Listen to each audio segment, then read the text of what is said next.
Here's a spoken story based on public accounts from Michael Jackson, his siblings, and interviews in documentaries like Living with Michael Jackson and Leaving Neverland. I'll frame it as how Michael described it himself and what his siblings confirmed.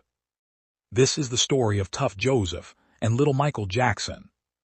In Gary, Indiana, 1965, there is a small two-bedroom house on 2300 Jackson Street. That's where the Jackson 5 started. Joseph Jackson, their father, worked at a steel mill 12 hours a day. He came home tired, strict, and with one goal: his kids were not going to live the life he lived.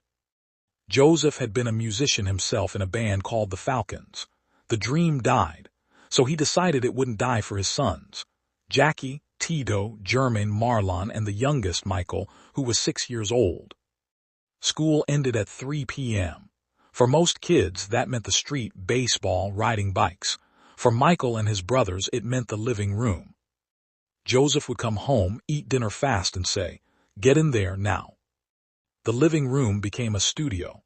No couch, no TV during rehearsal, just 5 boys in a line practicing dance moves, harmonies, and timing. If someone missed a step, Joseph stopped everything. Michael said in a 1993 interview with Oprah, "If you messed up, you'd get hit. With a belt, with a switch, with anything that was near." The rehearsals weren't 30 minutes. They were 4-5 hours straight, until the moves were identical, until the voices matched. Joseph would make them repeat a single 8-count dance routine 50 times. If Michael's timing was off by a split second, they started over. Michael started skipping out on playing with neighborhood kids. He told Barbara Walters in 1997 that he didn't have friends outside the family. "I was rehearsing. I wanted to be perfect. My father wouldn't accept anything else." Michael's brothers have spoken about this too. Tito said Joseph was hard because that's how he was raised. Marlon said the fear of messing up was worse than the hitting. Michael's fear was specific.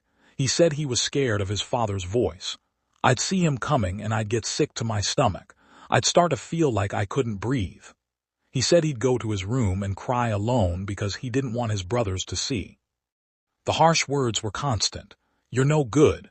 You're lazy. You'll never make it if you don't work harder." Joseph said later that he thought tough love was the only way to get them out of Gary. Michael said those words stuck. Even when he was 30, selling out stadiums, he'd still hear his father's voice in his head if he thought a performance wasn't perfect.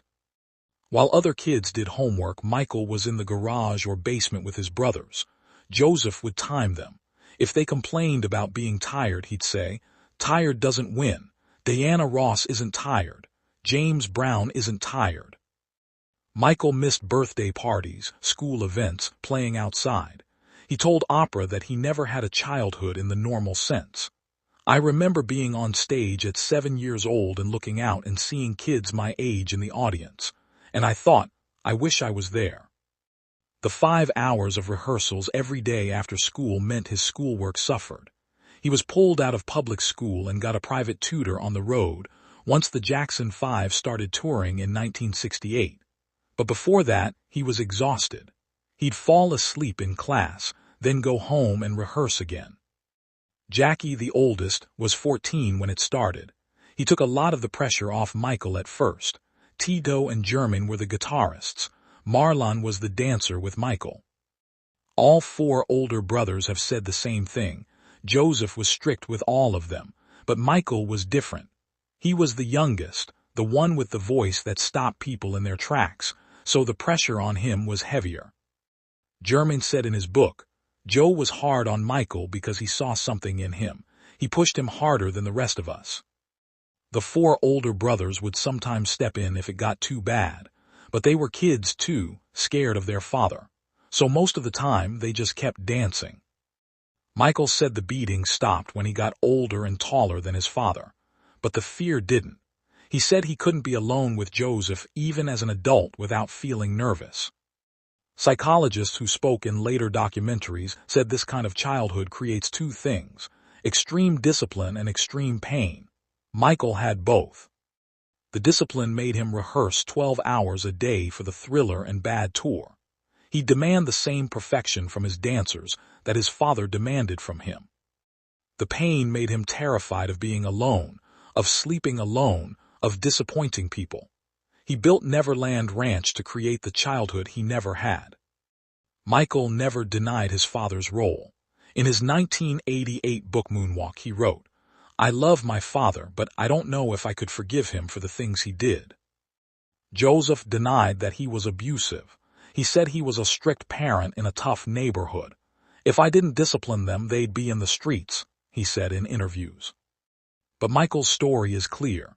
The man who became the most famous performer in the world learned to dance by being afraid of messing up.